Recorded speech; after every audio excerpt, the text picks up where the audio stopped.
Nakakainis naman. Matumal, ha? Pero at least naka 5K ako kay sir. Tulig pa siguro yun. Ang parami yung lagi ko na pang patulog, eh. Habang naglalakad ay bigla akong natigilan. Nang makita ang dadaanan ko, ay ang masukal na daan papasok ng kakahuyan. Madilim doon at sadyang nakakatakot. May balita rin akong narinig na may aswang doon sa aming bayan. Patunay na ang dalawang kalalakihan na natagpo ang patay doon din sa gubat na yun. Ay, naku, paano ba to? Saan ako dadaan? Pag dumiretso ako, ang layo-layo lang iikutin ko. Pag dito, shortcut nga. Baka naman ma-shortcut din yung buhay ko dito, te. Ay, bahala na nga. Lord, alam ko marami akong kasalanan sa'yo, pero huwag niyo naman akong singilin sa madugong paraan. Bahala na. Kulang na lang ay umusal ako ng panalangin sa lahat ng lengguwahe. Mabilis ang naging bawat hakbang ko habang yakap ng mahigpit ang bag ko. Hawak ang aking cellphone na siyang ginawa kong flashlight para makita ang dinadaanan ko. Ay, itlog mo! Tumalon yung puso ko, be. Naku, mananapak talaga ako ng babaeng may talong pag-uwi ko. Hello, ano ka ba, Tonyo? Papatayin mo ba ako sa nerbiyos? Lo? Sabi ko lang hello eh. Nasa ka na ba? At FYI ha, Tanya. Tanya kasi bakla. Andito nga ako, sa shortcut dito sa Kakahuyan. Kaya nga nagulat ako nang mag-ring yung phone ko kasi nanginig ako sa takot. Eh bakit kasi dyan ka nun dumaan? Baka mamaya makita ako ni Dodong doon. Alam mo naman kapag nakikita ako ng taong yon, lahat ng pwedeng tumitirik. Ayok na ayok kasi sa'yo yon. Iba din naman na alindog na isang Mercedes. O siya, tak, bilisan mo. Ay, nako. Sige na, bye. Lord. Lord, huwag mo ako gugulatin, ha? Lord, nervyosa ako. Ay! Ano yun? Napahinto ako sa paglalakad nang marinig kong gumagalaw ang makapal na halaman sa bandang kanan ko. At mula doon ay may narinig akong dalawang boses. Isang lalaki at isang babae. Kapwa humahalinghing at mukhang papunta na sila sa rurok ng tagumpay. Kahit hindi ko tignan, alam ko nang gumagawa ng milagro ang dalawa doon. Langya din tong trip netong mga to. Talagang dyan kayo sa Talhiban naghihimala. Akala ko aswang na yung nakikita ko dito. Milagro pala. Ano yun? Kasunod ng malakas na sigaw ng lalaki ay ang nakakatakot na angil mula sa tila isang mabangis na hayop. Gumapang ang kilabot sa buong katawan ko at parang pinako ako sa kinatatayuan dahil sa aking narinig. Matapos yun, ay sunod-sunod kong narinig ang nakakatakot na tunog na para bang may ngumunguya. Ay, malis ka na dito, Mercedes, bilis! Nang sa wakas ay magawa kong ikilos ang mga paa ko, nagmadali ako. Lakad takbo ang ginawa ko hanggang sa gumalaw na naman ang mga halaman, kaya napalingon ako. Tinapat ko ang ilaw ng cellphone sa parte ng pinanggalingan ng kaluskos at doon ko nakita ang isang kahindik-hindik na nilalang. Napalingon ito sa akin at... Ah! Aswang!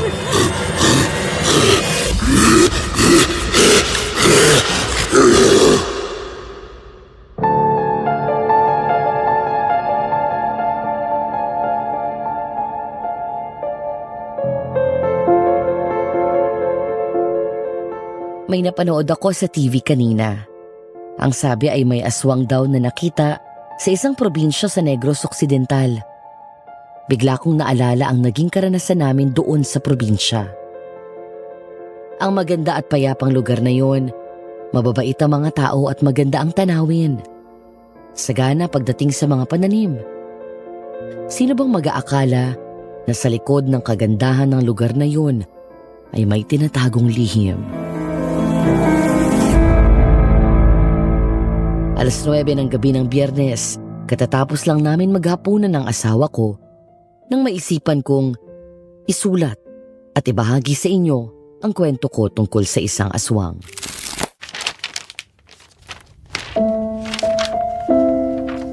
Dear Aswang Diaries at Madam Venus, tawagin niyo na lang po akong Sed, short for Mercedes. 34 years old na ako ngayon, pero ang ilalahad kong kwento sa inyo ay nangyari ilang taon na ang nakaraan.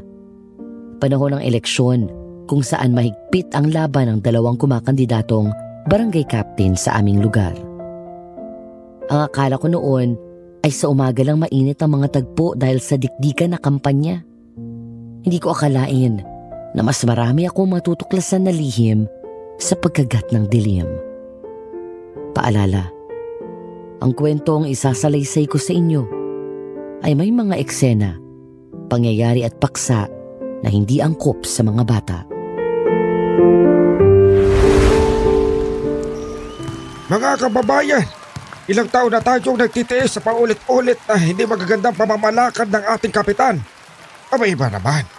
Mga minamahal kong kababayan, hindi pa ako magangako. Gagawin ko lang. Ang problema ng ating barangay ay tutugunan ko. Sisiguraduhin ko sa inyo na ang inyong mangmando ay malalapitan ninyo na para magkaibigan at kapamilya. Kaya sa darating na eleksyon, ang inyo pong iboto, mando, hindi mando rogas, hindi magnanakaw. Shushu! Mando na yon. Mando. Hindi mandurugas. Yung totoo, magkano yung abot sa'yo? 1.5. Liit naman. Di man lang ginawang 2,000. Okay na yun. At least dito sisigaw ka lang, may 1.5 ka na. Hindi ko na kailangan tumuwad, no? Sa bagay. Tapos tatawaran ka pa matapos masarapan ng mga hinayupa? Kaya pala with feelings yung sigaw mo, te. Para may bonus nga na bigas at grocery. Ay, ano yan? Pa-relief goods? Ka na kasi kumontra. Tayo rin naman ng kakain nun. Mando. Hindi mandurugas. Matapos ang meeting de avance at nag-uwian na ang mga tao, naiwan doon ang mga inupahan na tagasigaw at palakpak ni Mando. Pagkatapos binayaran ng mga ito ng 1,500 pesos at isang malaking plastic na puno ng grocery. Iya, ikaw, anong ginagawa mo rin? Halika rito. Po? Ako? Oo, hindi ba't nakisigaw ka rin kanina?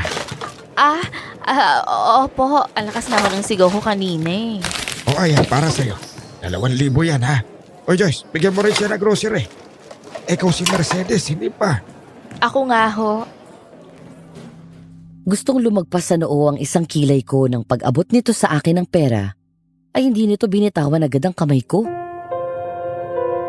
Basang-basa ko sa mga mata ng matandang ito ang lagkit ng titig niya.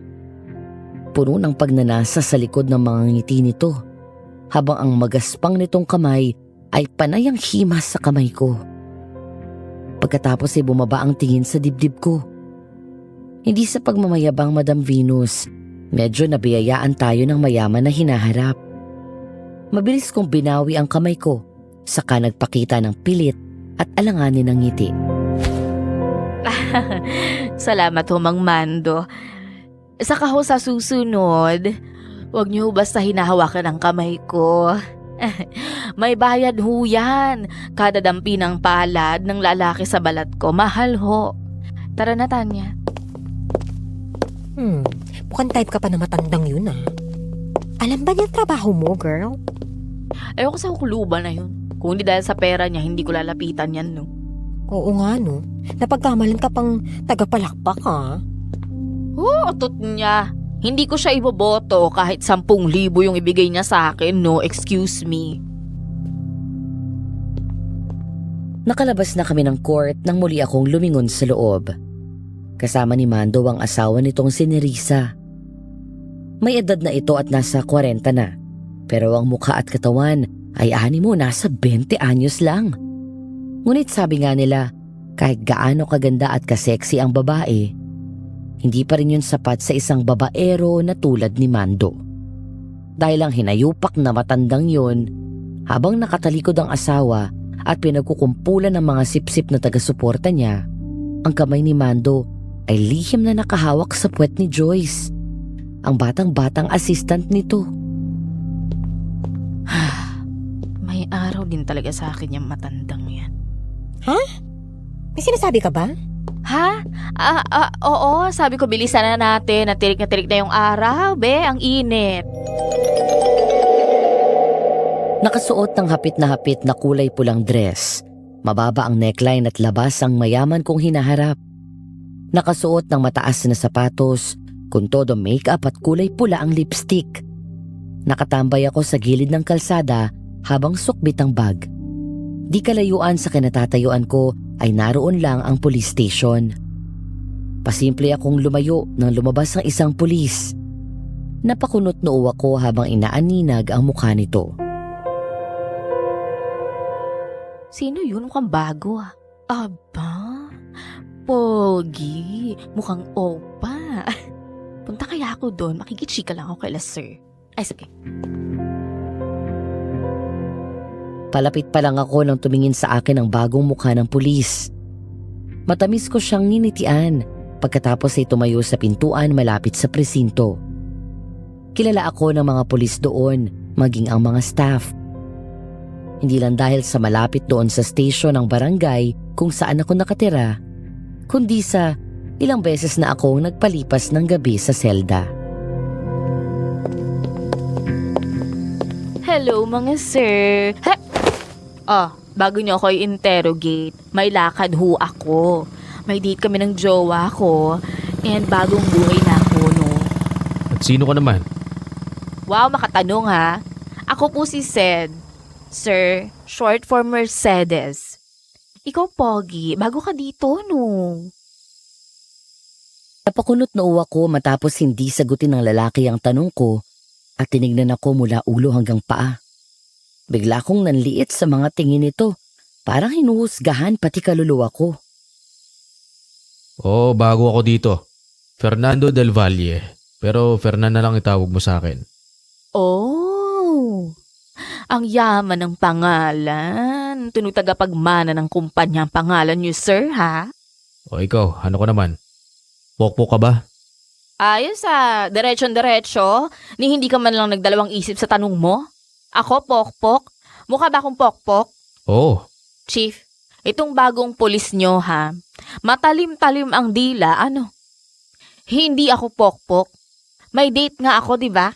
Kakaloka.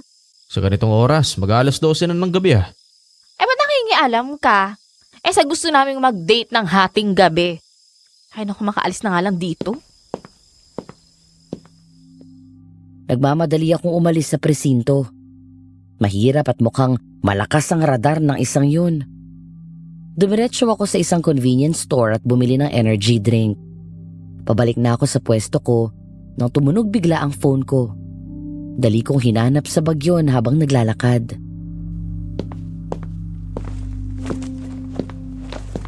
Hoy, psst! Hoy, Mercedes! Nahulog yung bag mo! Thank you. Dahil busy ako sa pagbabasa ng message ni Tanya, hindi ko na tinignan kung ano yung nahulog mula sa bag ko. Basta ko na lang kinuha ang inabot niya, habang ang mata ko ay nakapako sa screen ng phone. Maya-maya ay napalingon ako nang makita na may itim na kotse ang biglang pumarada sa di kalayuan. Nang makilala ko ang plate number, ay parang may lumabas na peso sign sa mata ko. Ayan na yung pera ko. Sige sir ha, dito na ako. Nandiyan na yung jowa ko. Halos tumakbo ako palapit ng sasakyan. Isang malapad na ngiti ang binigay ko sa lalaki. Ngumiti rin ito at hinalikan ako sa pisngi. Pagkatapos ay agad kong hinanda ang energy drink na binili ko kanina. Zari, doon tayo banda sa bukid. Madilim doon. Nanlaki ang mata ko nang makita ang hawak ko. Ito ang inabot sa akin ni Fernan kanina. Isang maliit na plastic na may lamang maliit na tabletas. Gusto kong batukan ang sarili ko dahil baka kasi nakahalata ang pulis na yun. Huwag naman sana. Yes, Madam Venus. Sa panlabas, isa po akong babaeng nagbibigay ng aliw. Sa madaling salita, call girl, babaeng mababa ang lipad, etc. Iyon ang akala ng lahat ng tao sa paligid ko.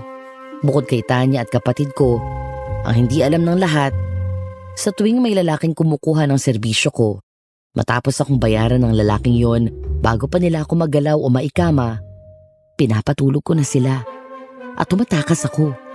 At yun po ang totoong trabaho ko, ang manloko at manggancho ng mga lalaki. Samantala habang busy sa pagmamaneho ang may edad na lalaking kasama ko, ay lihim kong nilagyan ng isang piraso ng maliit na tableta ang energy drink. Perfect. Ayos dito sa spot na pinili mo Madilim, walang tao. Pwede tayong magsisigaw dito. Ngumiti ako ng mas kaakit-akit sa lalaki. May edad na ito pero gwapo naman at mukhang malakas pa. Hanggang doon sa kinauupuan ko ay naaamoy ko ang pabango niya. Matapos nitong patayin ang makina ng sasakyan, ay agad pumihit paharap sa akin ang lalaki, sabay himas sa hita ko. Nagulat ako nang halikan ako sa labi. Nagpaubaya na muna ako at hinayaan ang kamay nitong maglakbay sa hita ko. Pero nang bumaba sa leeg ko ang halik nito at ang kamay niya ay nagtangkang pumasok sa loob ng dress ko, yun ang naging hudyat ko. Zaddy, wait lang. Wait, ano ba? Ikaw naman masyado ka mainit eh. Teka lang, pera muna. Bayad muna, syempre. Bayad, bago aksyon. Ayan, thank you. Saka alam ko, takam na takam ka na sa akin. Pero, ito, inom ka muna ng energy drink. Para makarami tayo, diba? Ayaw mo na? Ininom ng lalaki ang binigay ko at naubos pa nito yun. Pagkatapos ay agad akong sinunggaban ulit ng halik sa labi hanggang sa mahawakan nito ang dibdib ko. Makalipas ang ilang saglit, biglang bumagsak ang ulo nito sa balikat ko. Napangisi ako. Tulog na to. Tumalab na ang pampatulog na nilagay ko. Pagkatapos ay maingat itong inayos sa manibela. Bago umalis ay siniguro ko muna na humihinga pa siya. Check ko nga. Huminga naman siya. Very good. Bye, Daddy. Sayang, sarap ka pa namang humalik. Kaya lang, sorry. Hindi ko pinangarap na ikaw ang makauna sa flower ko. Bye-bye. Mabilis akong bumaba ng kotse at nagmamadaling naglakad palayo. Medyo mahabang kalye yon, kaya matagal-tagal ang lakaran. Hanggang sa halos mapatalon ako sa gulat nang may biglang umilaw sa likod ko. Nang humarap ako ay doon pinatay ng tao ang ilaw. Nagulat ako nang makita si Fernan. Bago lumapit ay bumuntong hininga siya at umiling. Sir? Sir! Ano ginagawa mo dito? May nahabol ba kayong kriminal? Oo, meron eh. Oh, nakita mo naman. Kitang-kita ko. Mukhang ang aga nga natapos ng session niyo dun Ha? Ewan ko dyan sa jowa ko. Nakainom din naman kasi. Kaya iniwan mo. Hindi naman. May bibilin lang ako, kaya ako bumaba. Ito naman. Ganun ba? O, halika na, sumabay ka na. At doon din naman ako dadaan sa convenience store eh. Sumakay ka na sa motor ko. Hindi ko alam kung bakit ako kabado ng mga oras na yon. Pero sumama na rin ako kay Fernan para hindi ako mahalata. Habang sakay kami ng motor niya, sa halip na ibaba ako sa tapat ng convenience store ay dumiretso ito.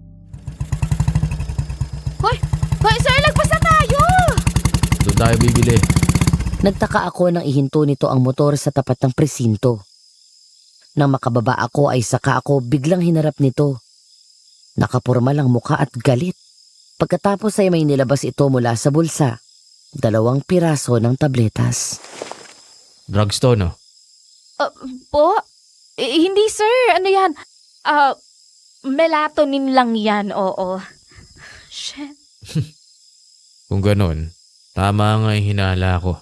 Sir, patawarin niyo na ako, sir. Sir, kailangan lang po talaga ng kapatid ko ng pera, kaya ako siya nagawa eh. Sabi ni, ikaw yung modus, no?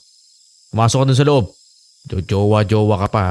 Pinapatulog mo ang mga customer mo tapos tinanakawan mo. Pumasok doon. Sir naman, makinig ka naman sa akin. Hindi ako magnanakaw. Wala akong nagawa nang hilahin ako ni Fernan sa loob at kinulong sa loob ng selda. Hindi naman ako bago doon. Ilang beses na rin akong nahuli at nakulong doon dahil sa parehong kaso. Ilang beses ko na rin sinasabi sa mga polis na hindi na ako uulit. Pero naroon pa rin ako. Sir, makinig ka sa akin. Hindi ko ninakaw yung pera. Kusa niyang binigay sa akin yun. Oo, sige na. Sleeping pills na yan. Pinatulog ko na siya. Pero hindi ako nagnakaw. Ayoko lang talagang magpagalaw. Malalaman namin yan kapag ka nagising yung biktima mo. Sir naman eh. Umaga na pero madilim pa rin ang paligid. 2 oras na lumipas bago daw nagising ang customer na pinatulog ko. Nakahinga ko ng maluwag nang patunayan ito na hindi ako nagsisinungaling. Nang magharap kami ay humingi ako ng tawa dahil sa pagtakas at pagpapatulog ko sa kanya. Sinubukan ko ring ibalik ang pera nito pero tinanggihan ng lalaki. Laking pasasalamat ko nang hindi ito nagsampa ng kaso sa akin dahil ayaw daw ng lalaki na makarating sa asawa niya. Ano, sabi na sa'yo eh. Pero mali pa rin yung ginagawa mo. Nananamantala ka ng tao. Oh. Ayaw mo palang magpagalaw. Bakit ka pumasok sa ganyang trabaho? Illegal ang prostitution dito sa atin. Alam mo ba yon? At mas lalong illegal ang ginagawa mong pagnanakaw. Sir naman, ama ka na. Huwag mo na akong sermonan. Pinapaintindi ko lang sa'yo na mali ka. Paano kung natsyempohan mong pinatulog yung customer tapos hindi na nagising? Di sabit ka na at ikaw ang huling kasama. Damay ka na sa kaso. Nakailang beses ka nang nahuli pala di ka pala nadadala Alam mo na yun. Kailangan ko ng pera eh. Kailangan dumiskarte dahil mababa lang naman yung pinag-aralan ko eh. Maraming paraan para kumita ng pera nang hindi ka nag-aagrabyado ng ibang tao. Sorry na. O sige na, lumabas ka na. Hoy, umuwi ka na Palabas na sana ako ng presinto nang maalala ko ang dadaanan ko. 3:00 pa lang ng madaling araw.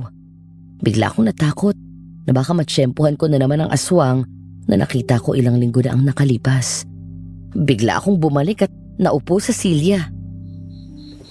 Oh, di ka pa uwi? Magpapaumaga na lang ako dito, sir. Baka makita ko na naman yung aswang na yun. Aswang? Oho, aswang. Babaeng aswang na nambibiktima ng mga lalaki. Sabi sa'yo, sir eh. Wak-wak yung tiyan at yung mga biktima niya puro mga pogi. Gaya mo. Kaya ingat ka ha. Paano niya naman naaakit yung mga biktima niya? Aba, ewan. Malay ko, sir. Hindi naman niya ako kalahi. Kakalok.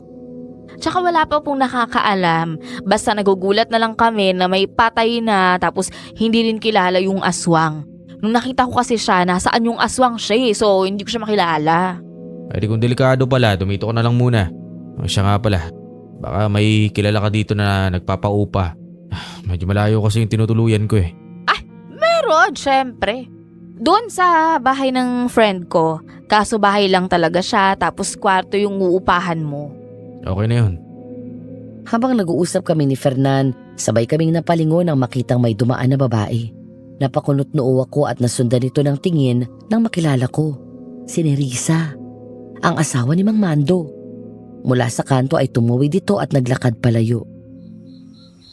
Ha? Si Nerissa yun ah. Nerissa? Oo, yung asawa ni Mang Mando. Saan kayo pupunta yun? 3:00 na ng madaling araw eh. Bata naman nun. Di ba matanda na yung si Mang Mando? May edad na rin niya, nasa late 40s. Mukha lang talagang bata. Teka, balik tayo sa sinabi kong paupahan. Maayos ba ron? Oo naman. Makikita nyo mamaya. Habang iniikot ni Tanya si Fernan sa buong bahay, ako naman ay agad nagbihis matapos maligo. Nagpatayo ako ng buhok saka lumabas sa silid. Kitang-kita ko kung paano lumingon at bumawi ng tingin sa akin si Fernan at muling napalingon saka ako sinundan ng tingin. Aba, Mercedes, hindi ka ba matutulog, Aber? Kahit siguro mamaya. Nakatulog naman ako dun sa presinto. Ano nga? Siguro naman magtatanda ka na. Oo na. Sabon na ako dyan kay sir o wag mo nang dagdagan. Ay naku, sir. Buti at napagsabihan mo yan. Sir, almusal na tayo. Dito, kapag umupa ka, hindi mo na kailangan mamroblema sa pagkain. Alisin mo na yung sir. Fernan na lang. Okay. Mercedes, ikaw nang bahala sa kanya ha. At aasikasuhin ko na muna ang jowa ko dahil papasok na sa trabaho eh. Sige. Mas bagay sa'yo. Ha? Ang alin?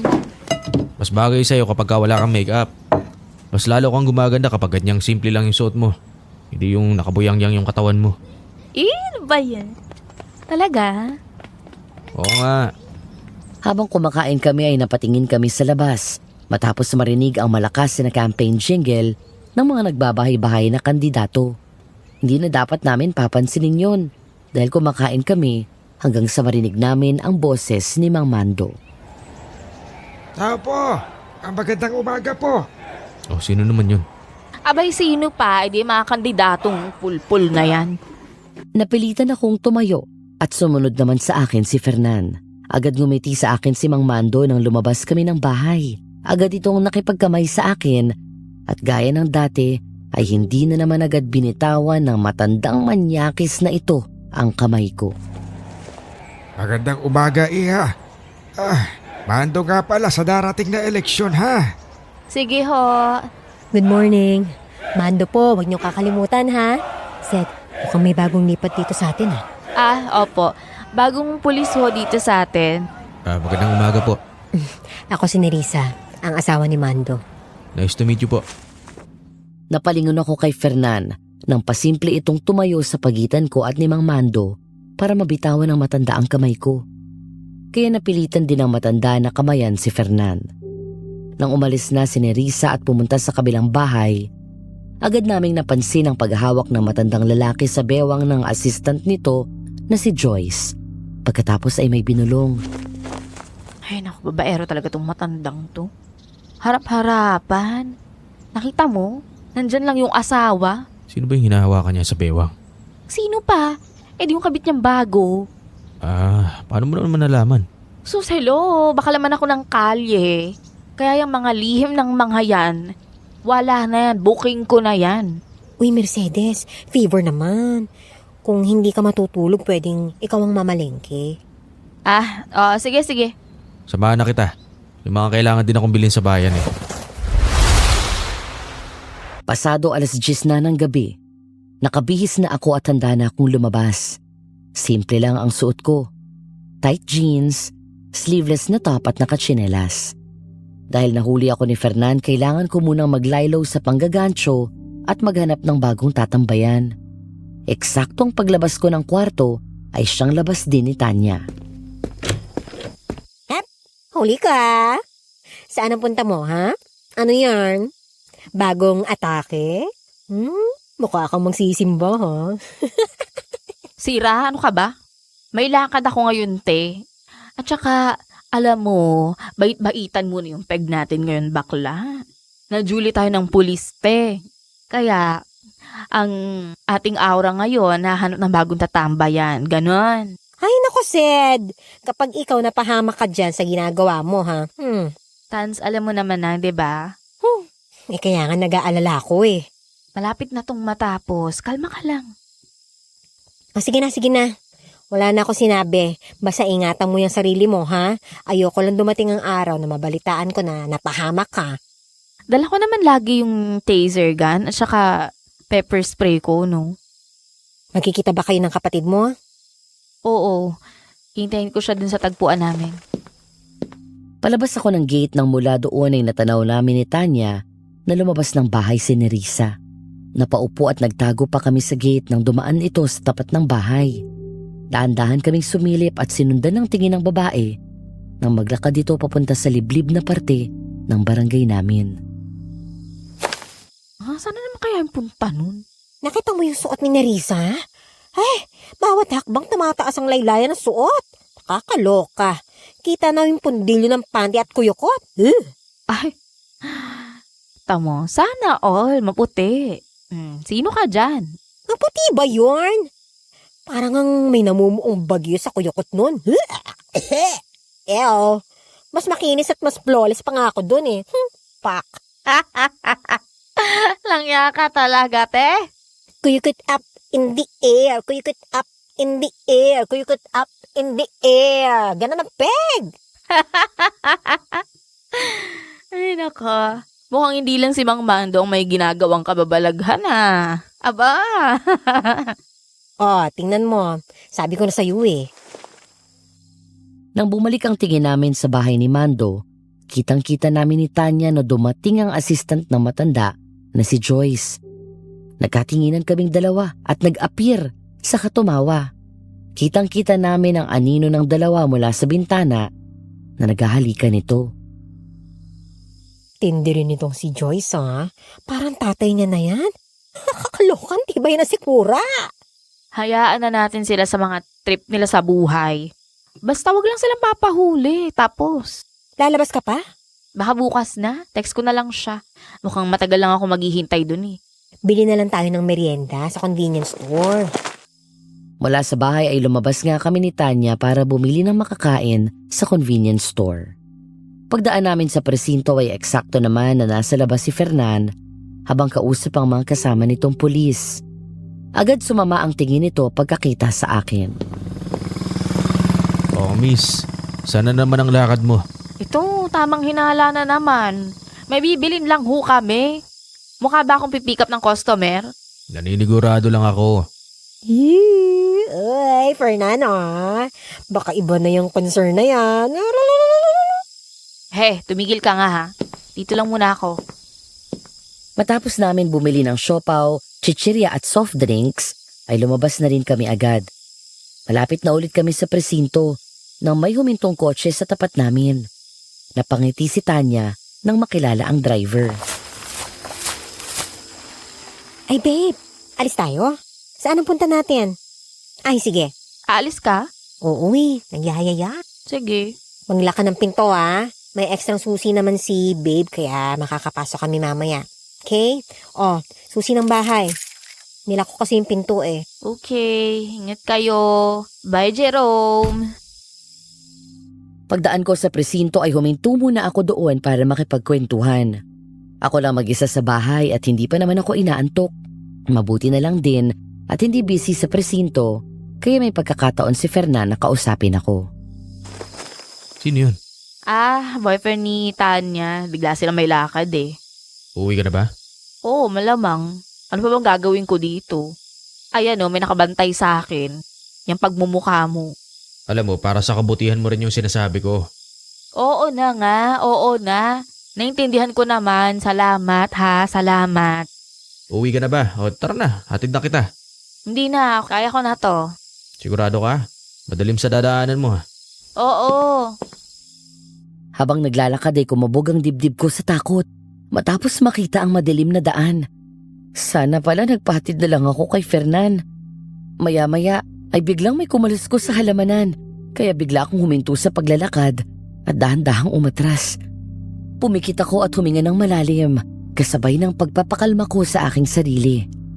Ipagpapatuloy ko na sana ang paglalakad ko nang biglang Oh my God! agad bumulis ang hakbang ko paatras at nang muli kong marinig ang pamilyar na kakilakilabot na angil na yon, nanginginig sa takot ang buong katawan ko.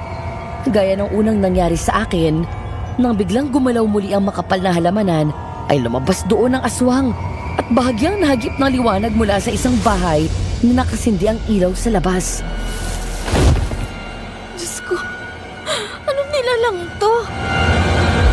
Para akong nakakita ng demonyo sa anyo ng isang taong insekto. Patusok at mahaba ang kanyang tenga. Ang mga mata niya ay malaki at bilog at nanlilisik. Matalas at mahaba ang mga ipin at kuko. May naaninag din akong antena na gaya ng sa insektong mantis sa parting ulo. Hindi ako sigurado, pero animo kasing kulay ng magkahalong green at brown ang balat nito. At tila may matalas na kung ano ang nasa bandang siko nito.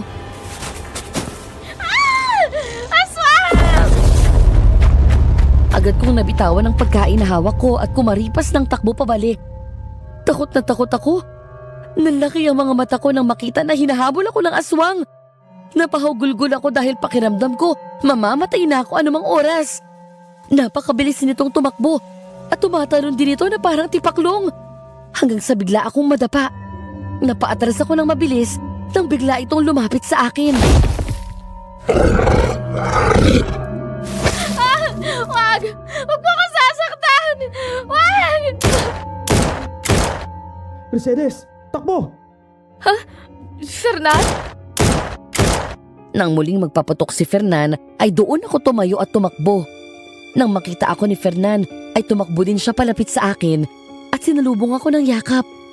Mabilis niya akong tinago sa likod at sunod-sunod na binaril ang aswang hanggang sa tuluyang nakatakas ito. Sed, ayos ka lang ba? Ha? Muntik na ako lapain ng aswang.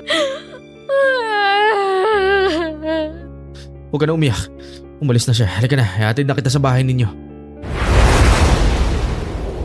Lumingon ako sa paligid pero wala akong makita kung hindi kadiliman.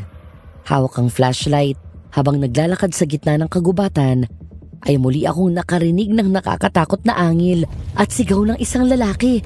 Ang aswang! Siya ko na may panibago na naman siyang biktima. Nasaan na ba ako? Paano ka napunta dito? Nasaan na si Fernan? Naglakad ako ng naglakad hanggang sa may marinig akong mabilis na mga yabag palapit sa akin. Kinalibutan ako sa aking narinig. Ang malakas na angil ng aswang.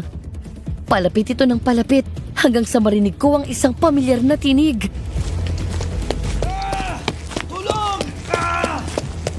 Fernan? Fernan! Nasaan ka, Fernan? Mercedes!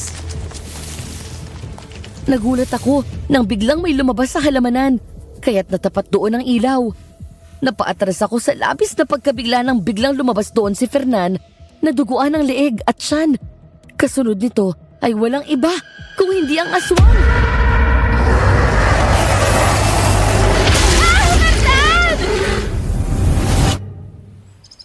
Kasabay ng pagsigaw ko at pagbalikwas ng bangon ay humahangos na pumasok ng kwarto si Fernan at Tanya. Nanginginig ang buong katawan ko at nanlalamig ang pawis. Tulala habang unti-unting bumabalik sa isip ko ang nangyari kagabi.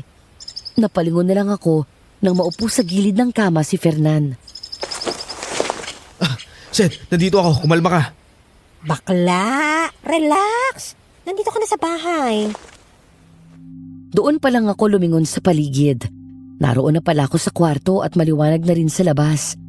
Pumikit ako at huminga ng malalim kasabay ng pagyakap ko sa mga tuhod ko at tumungo doon. Naramdaman ko na lang na may humahawak sa kamay ko. Nananaginip ka lang. Wala na yung aswang. Para totoo. Ikaw nakita kita. Duguan ka sa leeg, tapos sa tiyan, lumapit ka sa akin, tapos hinahabol ka ng aswang. Hindi yun totoo. Wala akong sugat oh. Malayong mangyayari yun dahil may pangontra ako sa aswang na suot ko palagi at saka may baril din ako. Takot ang mga aswang dito dahil gawa sa tanso ang bala. Ang mabuti pa, bumaba ka na dyan sa kama. Ayusin mo yung sarili mo. Maligo ka para naman paglabas mo, saktong luto na yung ulam, okay? Sabay na kayong kumain ni Fernan, ha? Anong oras na ba? Pasado 10:30. May pampatulog yung herbal tea na pinainom namin sa'yo kagabi dahil ayaw mo huminto ng pag-iyak eh. Kakaloka ka? Nag-aalala kami sa'yo, pinatulog ka namin. Hinabol ng mga pulis yung aswang pero mabilis na wala. Hay, Na-report na yung nangyaring insidente. Mamayang gabi magkakaroon ng manhunt operation laban doon sa aswang. kaya wag ka na mag-alala, okay? Salamat, Tans. Fernan, Sinunod ko ang sinabi ni Tanya. Matapos kong maligo at magbihis ay saka ako lumabas ng kwarto. Naabutan ko si Fernan na kagagaling lang sa labas. Biglang kumalma ang kalooban ko nang ngumiti siya sa akin. Nang lumapit ito, parang bata na hinahaplos niya ako sa ulo, sabay hawak sa kamay ko at hila papunta sa kusina. Tara na, kain na. ang bango. Mukhang masarap yan ah. Ay, true lalo bakla. Hindi mo kakayanin ang ulam natin ngayon. Fernan, magaling ka ba humigop at sumipsip? Natawa kaming dalawa dahil sa double meaning na sinabi ni Tanya. Napalingon ako sa hawak nitong mangkok na nilalagyan ng ulam. Ay napapailing na lang dahil sa kalokohan ng kaibigan ko. Oo naman. Ano ko ba? Secret ko kaya yun? Ahay, bet! Sana ako nasisip-sip. Ano ba kasi yung niluto mo? Tiyaran! Bubelyang baliko! Ano daw? Bubelyang baliko. Ginataang bubelyang baliko. As in, ginataang susong pilipit. Suso! As in snail ha, kaya ihanda niyo yung mga nguso niyo at tiyak nang mamamagaya kakasipsip ng laman. Kakaloka ka talaga, bakla. Kaya na. Lumipas ang araw na hindi ako halos lumalabas ng bahay. Sa kabila ng pagsisikap ni Tanya na aliwin ako, hindi ko pa rin magawang alisin sa isip ko ang mukha ng aswang. Hindi ka panipaniwala na may ganong klase ng nilalang na nabubuhay sa mundo kasama ang mga tao. Ayos ka lang ba? Uy, Fernan, bakit hindi ka naka-uniform? Day off ko kasi. Saka nagpalipat ako ng duty sa umaga para sa gabi. May lalaki kayong kasama dito, lalo na ikaw. Salamat sa pagligtas mo sa akin, ha. Paano mo nga pala nalaman na nasa panganib ako? Naririnig kita. Nung umalis ka sa presinto, hindi ko na rin maintindihan pero hindi ako mapakali. Nag-aalala ako sa'yo na uuwi ka na mag-isa, kaya yun, sinundan kita. Nung ko narinig yung mga sigaw mo, bukod sa'yo, nabanggit rin ng mga kasama mo yung tungkol sa aswang. May nakita ka bang bangkay ng lalaki? Naalala ko, narinig ko na may sumigaw munang lalaki tapos ako narinig yung aswang. Meron. Anak daw ng nakaupong kapitan yung biktima. Yun ba yung Mark? Si Mark? Hala. Kilala mo? Ha? Oo, actually, kilala ko siya kasi ex ko yun. Ex mo? As in, ex-boyfriend? Oo, ex-boyfriend ko yun. Pero 3 years na kaming hiwalay nun. Minahal mo? Sakto lang. Wala namang seryosohan kasi alam niya yung work ko eh. So ibig sabihin hanggang physical lang ang relasyon ninyo. Hanggang kama lang. O hindi ah. Hindi nga ka mo umabot sa kama. Hanggang ano lang, kiss, hawak, ganun, momol, ganyan. Pero wala naman nangyari sa amin eh. Wala pang nakapaghimala sa akin ng bonggang-bongga. Yeah, proud to say I'm virgin. Oh? Pero ang akala ko totoong call girl ka at parte ng modus mo yung inuutakan mo yung mga customer. Hindi ah. Front ko lang yun. Hindi naman talaga ako nagpapagalaw eh. Nauli mo na naman ako eh, kaya sasabihin ko na sa'yo, okay? O hanggang halik lang, hawak, ganun. Kaya kinukuha ko muna yung bayad nila bago ko sila patulugin. Pangarap ko pa rin syempre na kung sino yung unang magiging lalaki sa buhay ko, edi siya yung mapapangasawa ko. Pero hindi ako nagnanakaw ah. Nanloloko, pwede. Pero ganito ang ginagawa mo. Pwede ka naman maghanap ng matinong pagkakakitaan Gusto ko nung madali ang pera. Ayoko nang maranasan ulit yung matulog sa kalye dahil wala kaming bahay. Ayoko na ulit maranasan yung humahapdi yung sikmura ko sa kakainom ng tubig dahil wala akong makain. Ayoko na. Ayoko nang bumalik sa ganung buhay. Taranasan mo yun? Oo. Maayos naman nun yung buhay namin eh. Hindi kami mayaman pero may sapat na pera sa bangko. Hindi nawawalan. Maayos yung trabaho ng parents ko. Kami ng kapatid ko nag-aaral sa maayos na eskwelahan. Hanggang dumating yung time na nagkasakit si mommy. Cancer. Lahat ng savings namin sa bangko napunta sa pagpapagamot niya. Tapos yung kaibigan ni dad nag-offer ng tulong. May alam daw siyang negosyo na kikita ng malaki. So yun, out of desperation, para lang madugtungan yung konting nalalabi sa amin, tinanggap niya yung tulong ng kaibigan niya. Pero sa kasamaang palad, tinakbo ng hayop niyang kaibigan yung pera namin. Kaya, ayun, kahit alam niyang may sakit si mami, namatay nun si mami. Makalipas ng ilang buwan. Tapos, ayun nga, makalipas yung ilang buwan, sumunod si daddy. Atake sa puso. Dinamdam niya yung pagkawala ng pera namin. Sinisi niya yung sarili niya. Kayo ng kapatid mo. Anong nangyari sa inyo pagkatapos? Nung panahon na yon, hindi ko alam na Bukod sa problema namin kung saan kukuha ng gamot ni Mommy at ibabayad sa ospital. Hindi nila sinabi sa amin na hindi na pala nakakahulog ng bahay. Kaya nung mawala si Daddy, 1 buwan yung lumipas. Hinila na ng bangko yung bahay at saka lupa namin. Pati sasakyan. Yung mga kamag-anak namin na parang linta kung kumapit sa amin nung may pera pa kami. Ayun. Naglaho silang parang bula. Sa dami ng naitulog ng mga magulang ko sa kanila, ganun lang yung sinukli nila sa amin. Ni walang may gustong kumupkup sa amin. Tumira kami sa kalye. Ilang beses kaming muntikang maghahasa. Wala kaming ginawa kundi tumakbo. Hanggang sa may mabuting puso na tumulong sa amin.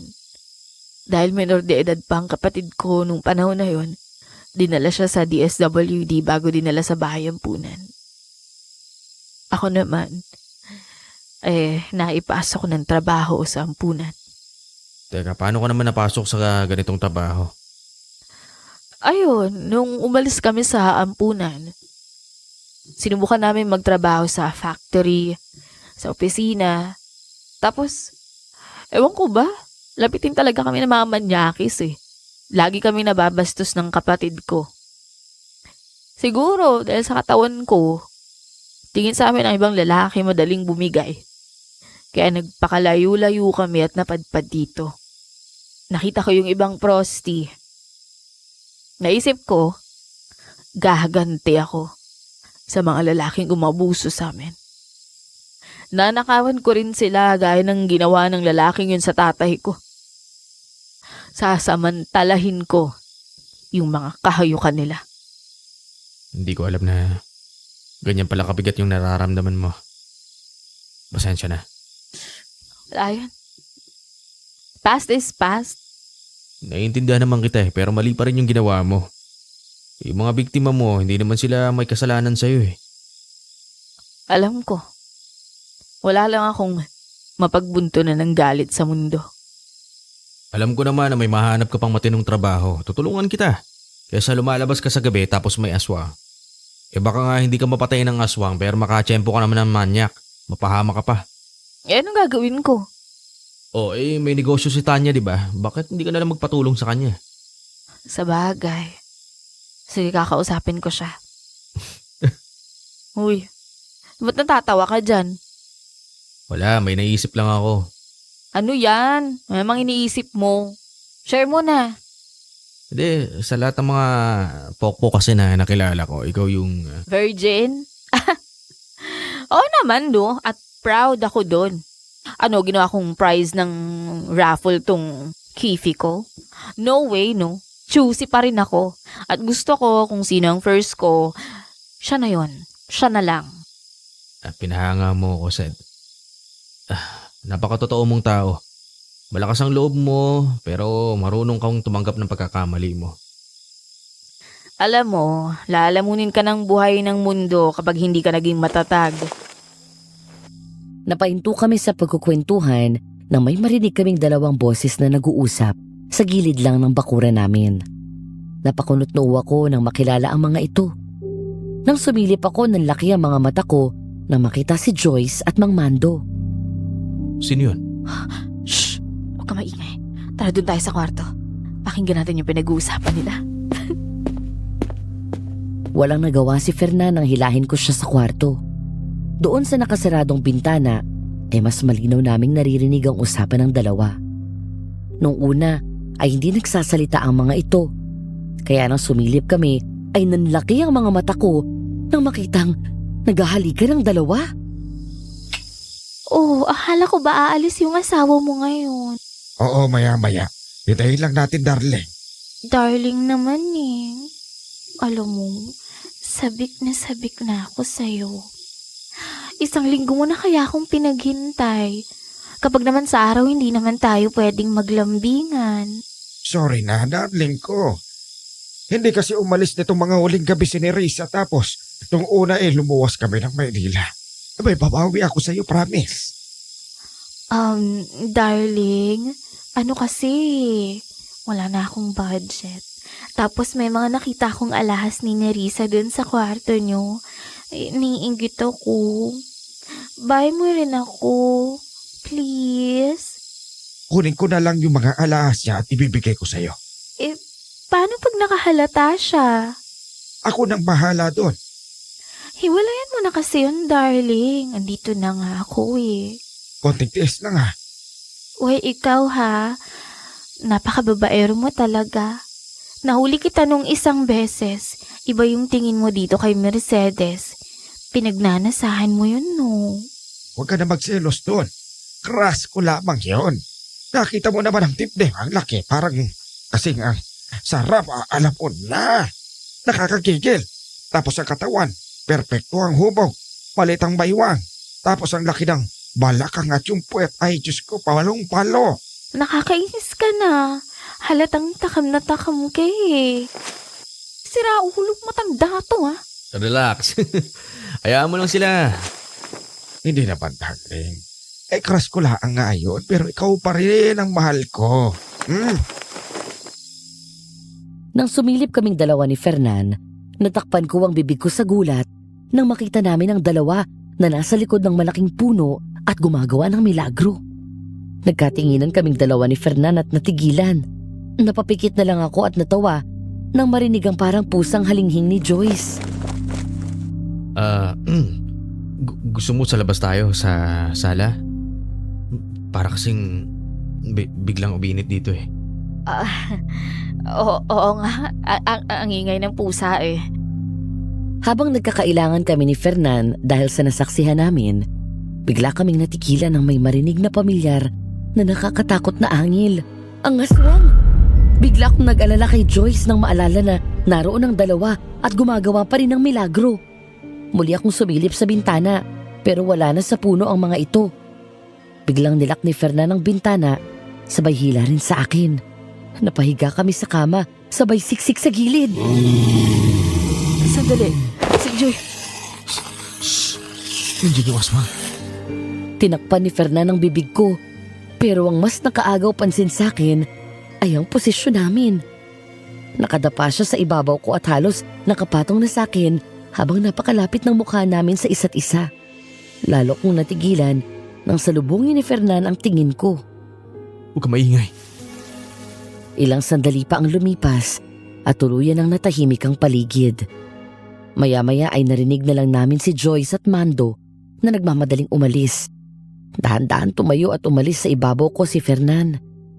Nanatili pa kaming nakatingin sa isa't isa ng ilang sandali habang nakaluhod sa kama. Pakiramdam ko ay sasabog ang dibdib ko sa sobrang kaba. Okay ka lang?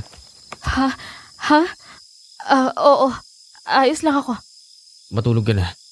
Nakalak na yung mga bintana mo. Salamat ah. Good night. Kagagaling lang ng palengke ni Sed at Tanya. Papasok na sila sa kanilang barangay nang mamataan ang kalapit na presinto na tila may nangyayaring komosyon.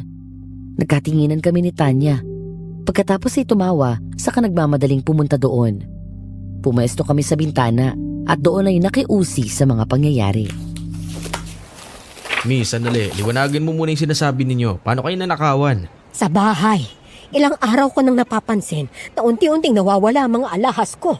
May senyales ba na may nakapasok sa bahay ninyo na magnanakaw? May nasira bang pinto o kaya mga bintana? Wala ho. Basta nakita ko na lang sa jewelry box ko. Nawawala na sila. Ma'am, baka nawala nyo lang ho. Baka mamaya kung saan nyo lang nailagay o kaya nahulog nyo sa damit ninyo habang suot nyo. Yun nga ho ang sinasabi ko dyan sa asawa. Abay, ayaw maniwala. Hindi ko nawala yun. May kumuha talaga nun. Malakas ang kutob ko. Bakit hindi natin tulungan itong si Joyce? Mula nang magsimula ang kampanya, palagi na lang siyang naiiwan sa bahay kasama ang mga katulong. Joyce, may nakikita ka bang pumasok sa kwarto namin kapag wala kami? Wala naman. Palagi kong kasama sila Manong sa baba at nag-aayos ng mga campaign materials. O kita mo na. Mang Mando, na-check nyo na ho ba yung mga gamit ng kasambahay ninyo? Tapos na ho. Wala naman kami nakita. Ito hong assistant ninyo. Pinuntahan na po namin ang bahay niya. Wala rin naman kami nakita. Yun naman pala eh. Ma'am, kailangan ho bago kayo magreklamo ay may sapat na kayong ebidensya. Mahirap yung basta-basta na lang tayo magbibintang. Baka kapag ka nagturo tayo tapos mali naman, baka mamaya tayo pa yung makasuhan. Ano? Narinig mo? Kaya umuwi na tayo at nakakahiya naman dito. Kapag nahuli ko talaga kung sino man ang nagnakaw na yan, kakalbuhin ko talaga siya. Natigilan ako nang mapalingon sa amin si Fernan.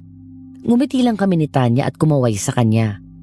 Muli kaming napatingin kay Nerissa nang hawakan ito ang kamay ni Fernan. Pagkatapos ay biglang nagpabebe ng boses na parang naipit ang singit nito.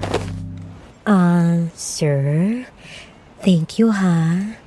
Sa susunod pwede bang ikaw ang pumunta sa bahay para mag-imbestiga? Titignan ko ho. Sige ho. Sir, may i-report din pala ako sa inyo. Oh, Mercedes, ano yun? Kasi po, narinig ko kagabi yung aswang na dumaan na naman sa gilid ng bahay namin. Kailan ba mawawala yung aswang na yan? Dumadami na ho yung biktima dito eh. Bakit? May nakita na naman na patay. Oo, bali magnobyo. Mukhang pinatay muna yung babae tapos yung lalaki nakitang nakababa na yung shorts. Bakwak yung tiyan, pati yung leg eh. Kawawa naman. Ano ba nangyayari dito sa atin? Ang mabuti pa ay bumuo ako ng grupo ng mga kalalakihan na magro-ronda sa gabi. Dapat may dalang mga sibat at saka sulo para mapatay ang aswang na yan. Mando, bakit ka nakikialam sa ganyang gawain? Hindi ka naman nakaupo Hayaan mo na yung kapitan dyan ang gumawa niyan. Kung itutuloy nyo ho yan, Mang Mando, makakabuti ho. Mas marami, mas madadali natin mapapatay ang aswang. Tama. Siya nga pala, may isa pa pala akong narinig kagabi bago dumating yung aswang. Ano yun? Marami na rin ho yatang ligaw na pusa dun sa papasok ng gubat eh. Aba, may narinig akong pusang humahalinghing kagabi. Ang iingay, hindi nga ako nakatulog. Yung isa sumisigaw pa. Kala ko may kumikiliti naman sa singit niya. Ay, nako, yung mga pusang yan. Baka naman nasobrahan ng kain ng bobelang baliko. Pusa? Mga ligaw na pusa. Ay, oho, mga ligaw na pusang gumagawa ng milagro sa gabi. Sige. Aalis na kami. Nirisahin ka na. Tumaas ang kilay ko nang tumingin sa akin ng masama si Joyce. Isang matarin na tingin din ang sinagot ko dito. Nang makaalis na ang mga ito ay saka ko niyaya si Tanya na umuwi. Habang naglalakad ay pinagpatuloy namin ang pagkain ng puto. Hanggang sa humabol si Fernan. Sed, sandali lang. Oh, Fernan, ano, may sasabihin ka ba? Puto, gusto mo? Puto? Asawa niya. Aray, bakla ka. Malutong yung batok na yun masakit Ikaw kasi, muntik na namang magkasala yung bibig ko, kakasimba ko lang Simba? Ang manggagantyong gaya mo marunong magsimba? Excuse me, nagbagong buhay na ako. Telegebe, memete. He, o nga pala, bakit pala, Fernan? Yung tungkol sa reklamo ni Risa, hindi ba natin sasabihin yung mga narinig natin kagabi? Yun ba? Alam mo kung ako lang, wag na. Hayaan na natin sila. Problema nila yun. Parang nakokonsensya ako eh. Ito naman, maprinsipyo. Pag nakialam tayo dyan, baka mapag-initan tayo ni Mang Mando. May kapit yan na politiko dito. Sige ka, kakalipat mo lang dito, baka mamaya pag-initan ka ng mga yan. Sorry, hindi ko na matiis Usap lang kayo dyan, iihilang ako. Sabagay. Alam kong pulis ka, pero problema nilang mag-asawa yan. Sa kapag nanakaw ba yun, mismong si Mando yung kumuha at nagbigay sa kabit niya? Medyo nag-overthink lang. Biglang natigilan si Fernan nang lumingon at makita si Tanya. Nakatayo sa sulok, nalislis ang palda habang umiihi. Literal na natulala ito kaya natawa ko ng malakas nang mapagtanto ko kung bakit gano'n ang naging reaksyon nito. Sorry, hindi mo ba alam? Sorry, akala ko kasi nasabi ko sa'yo Transgender si Tanya. Nasa ira siya ng transition physically. Mobelia Kels pa lang ang napapagawa niya. Nag-iipon na nga pampagawa ng ng eme niya. Sorry. Nagulat ako. Ano yung Tanya? Mabilis itong tumakbo habang nagbaba ng palda. Namumutla at takot na takot. Mabilis itong nagtago sa likod ko at pagkatapos, may tinuro sa taliban kung saan ito umihi. Sa sobrang shock ni Tanya, ay hindi ito basta nakapagsalita. May patay doon! May patay doon! Nakakaloka! Napalingon kami ni Tanya nang pumasok sa bahay si Fernan. Kagagaling lang nito sa duty at sa isang tingin pa lang ay halatang pagod na ito. Ngumiti lang ito sa amin pagkatapos ay pumasok na sa kwarto. Napalingon ako kay Tanya nang kalabitin ako nito. Asikasuhin mo na! Lo, ba't ako? Jowa ba ako niyan? Uy, kunwari ka dyan, type mo naman. Hoy wala akong sinasabi. Sos, Mercedes. Ako ngayon, wag mo ako niloloko, ha? Basang-basa kita, girl. Type mo si mamang pulis. Akala mo hindi kita nahuli kanina? Nakita kita, namboboso ka, books. O hindi Nakasilip ka doon sa pinto sa likod habang doon naliligo sa likod bahay si Fernan. Kumakanta ka pa nga ng sabi mo, Jumbo hotdog, kaya mo ba to? Oh, kaya mo ba to? Dito pa yun, Huwag ka nga maingay. Pero seryoso, na polkano. Embait kasi. Tapos kahit na nalaman niya yung ginawa ko, hindi naman niya ako inusgahan. Green flag, te? Anong pumipigil sa'yo at nag-iinarte ka pa dyan? Puntahan mo na, bakla ka. Baka madagit pa ng iba yan, lalo na ni Nerissa. Naku, sinasabi ko sa'yo.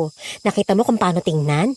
Aba, girl, laway na laway si Akla sa mga skills ni mamang pulis. Pero trans, paano kapag nagalit siya pag nalaman niya yung totoo? Paano kung hulihin niya ako at ikulong kapag nalaman niya yung mga ginagawa ko? Said, huwag mo munang problemahin ang hindi pa problema. Kapag ganyan ka ng ganyan, hindi ka magiging masaya. At sigurado ako na kung nalaman lang niya, maiintindihan ka niya. Mabait si Fernan. Napatunayan mo na yarn. Sana nga. Kaya nga, humayo ka na at lumandi. Fernan, Sid, pasok. nakaka-istorbo ba ako? Hindi naman. Kumusta? Anong nangyari dun sa patay na nakita ni Tanya? Biktima rin ng aswang pero itong bangkay kanina, 3 araw na palang nawawala. Isa lang ang sinasabi ng mga kamag-anak ng mga biktima. Ang huling paalam daw sa kanila ay aalis at makikipagkita sa isang babae. Kailangan namin mahanap kung sino yung babaeng to. Ay, naku, kung sino man yan, sana mahuli na yan. Nakakapanlumo sa tuwing nakakakita ako ng pamilya ng biktima. Naaawa talaga ako eh. Bigla ka ulit na alala yung ilang ulit kang hinabol ng aswang. Nagpapasalamat ako na nakinig ka sa akin at hindi ka bumalik sa trabaho mo. Ayokong mabalitaan ka na lang na isa ka sa mga pinatay ng aswang. Kaya nga nandito na lang ako sa bahay eh. Tumutulong na lang ako sa mga pagbe-bake ng mga paninda ni Tanya. Ayun, siya nagpapasweldo sa akin. Salamat kasi nakinig ka sa akin. Wala eh. Malakas ka sa akin eh. Siya nga pala, nagluto ako ngayong gabi. Adobong baboy. May pakbit din. Ikaw, ano gusto mo? Gulay na lang muna. Hindi ko pa kayang kumain ng karne ngayon eh. Sige. Paghahanda kita. Salamat. Palabas na ako ng kwarto ni Fernan at nabuksan ko na ang pinto nang mapahinto ako. Kumabog ang dibdib ko. May gusto kong gawin pero hindi ko alam kung tama. Natatakot ako. Kinakabahan. Ibang klase ng takot na may kasamang kilig kumpara sa nararamdaman ko noong makaharap ko ang aswang. Hanggang sa hindi na ako nag-isip. Eksakto namang tumayo si Fernan nang bigla akong pumihit pabalik. Sabay halik ng matagal sa kanyang labi. Nagulat ito. Hindi nakakibo. Maya-maya ay lumayo ako. Yung pagkain pala. Sandali lang. Saan ka pupunta? Sino naman ang may sabi sa'yo na pwede mo akong iwan pagkatapos ng ginawa mo? Pero, kasi yung pagkain. Hindi naman ako nagugutom eh. Nagulat ako nang ako naman ang sunggaban ng halik ni Fernan. Siyempre, Madam Venus, hindi na ako umarte at gumanti na rin ang halik sa pogi at macho mamang pulis na ito. Para akong matutunaw sa mga bisig niya Nang yakapin ako ng mahigpit at nagsalo kami sa isang mainit na sandali.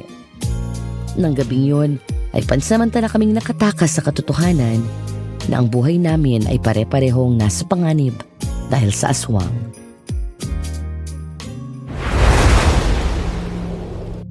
Alauna ng madaling araw nang bumangon ako. Pagkatapos ay kinuha ko ang phone ko at nag-type ng mensahe. Di naman ako naghintay ng matagal dahil mabilis na sumagot ang kausap ko sa text. Ayon dito ay naroon na siya sa napag-usapan naming lugar kaya agad akong nagbihis.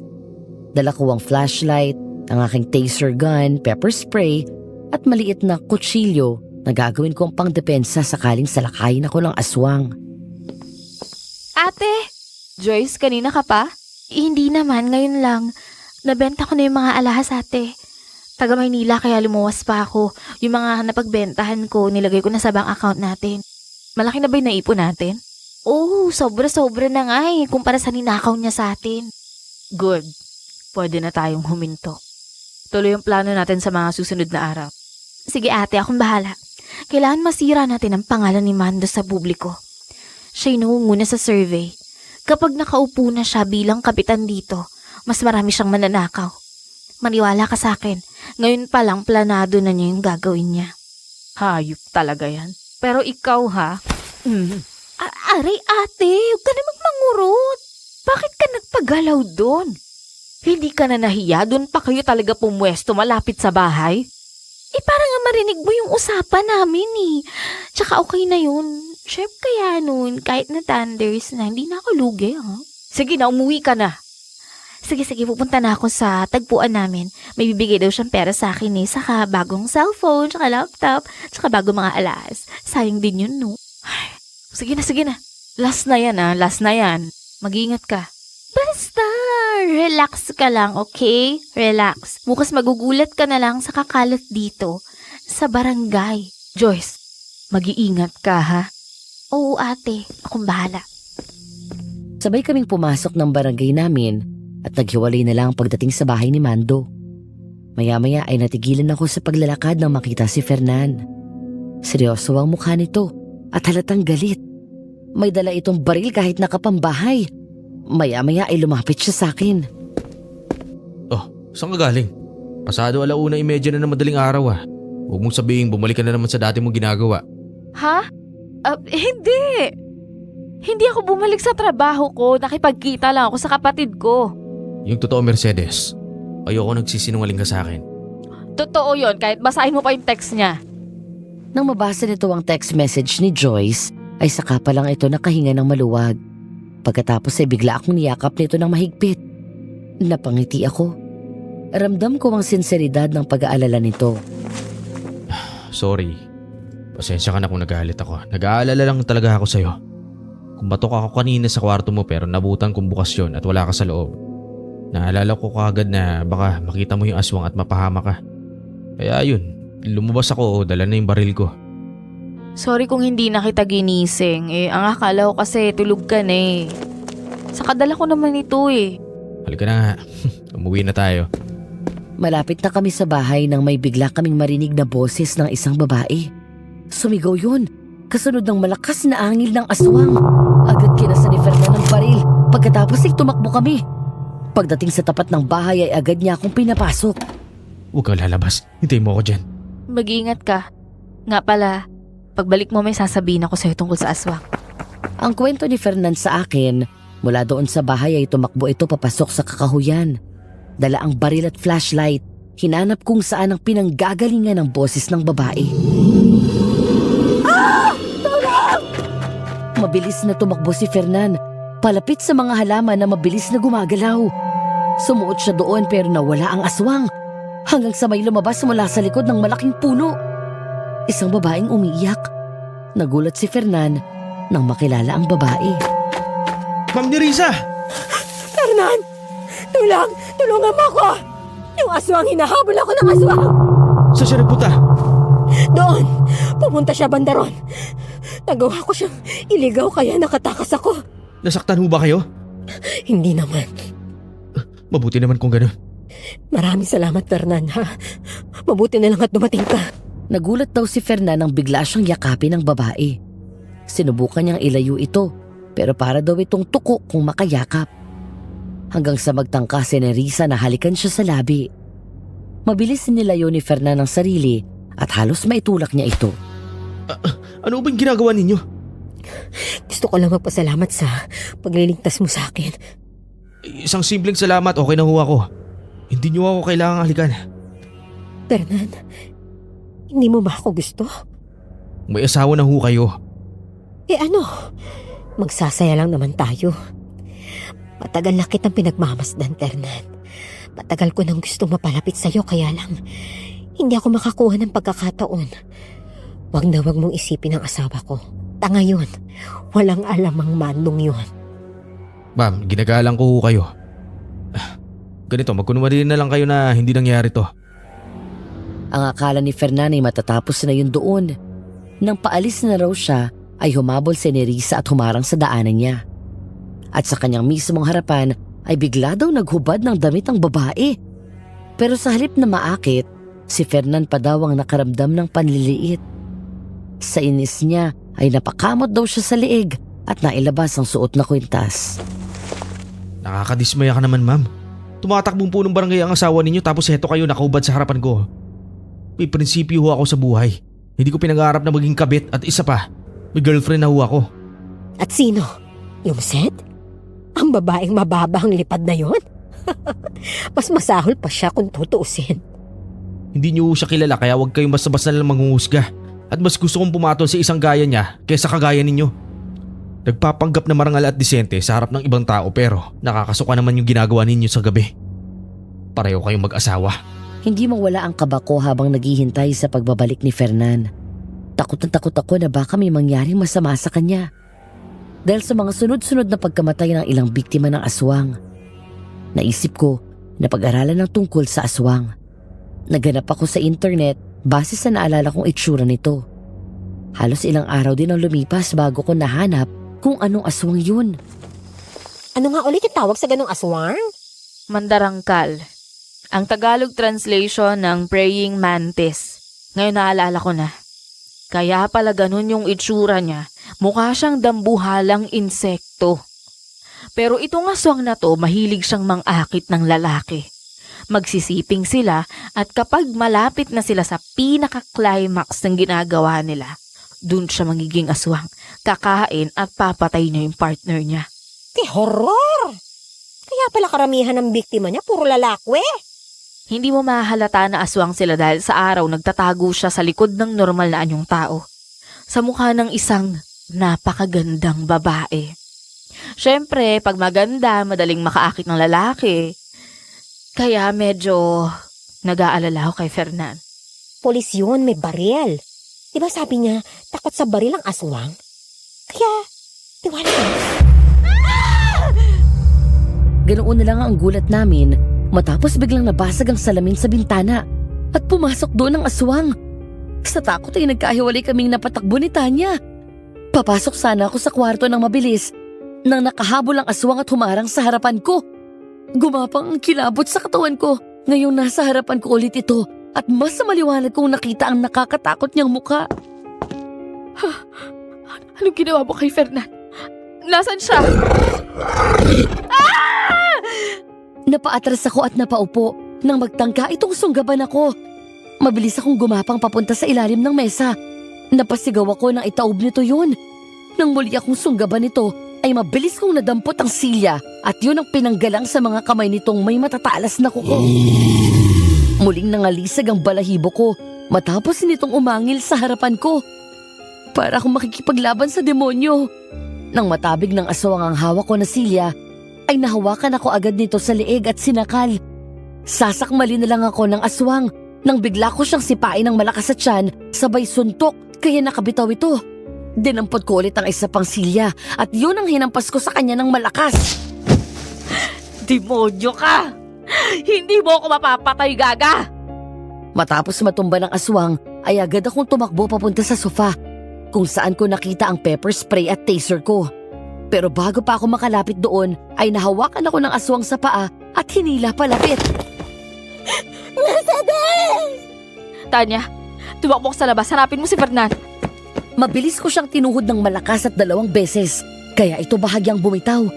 Sinamantala ko yun at mabilis na gumapang, sabay dampot ng taser at dinikit yun sa aswang.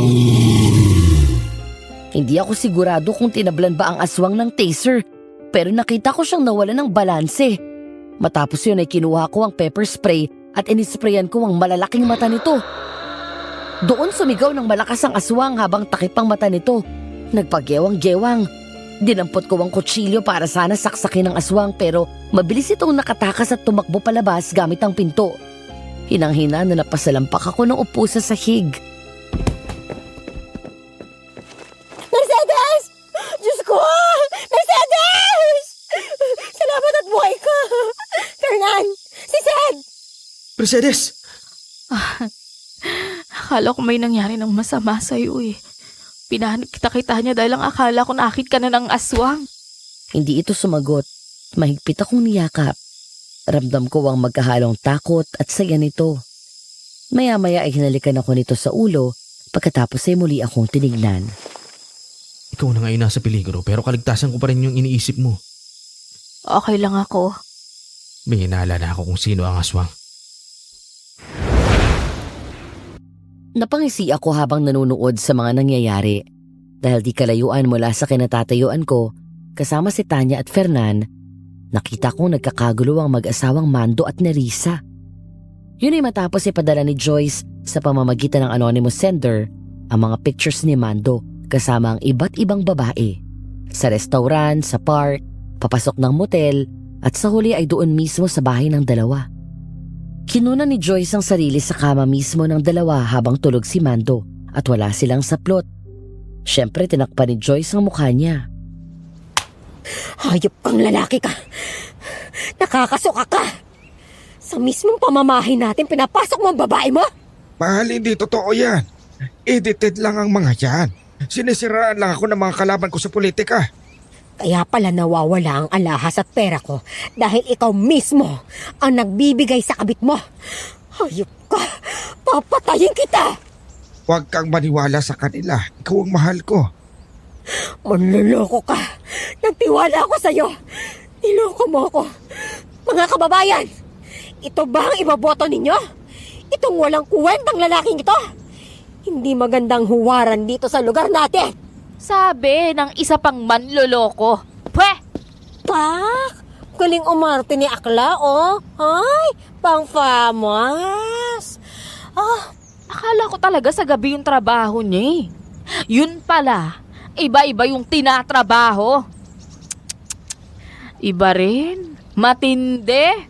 Loves, buti hindi ka bumigay dyan sa balanding yan.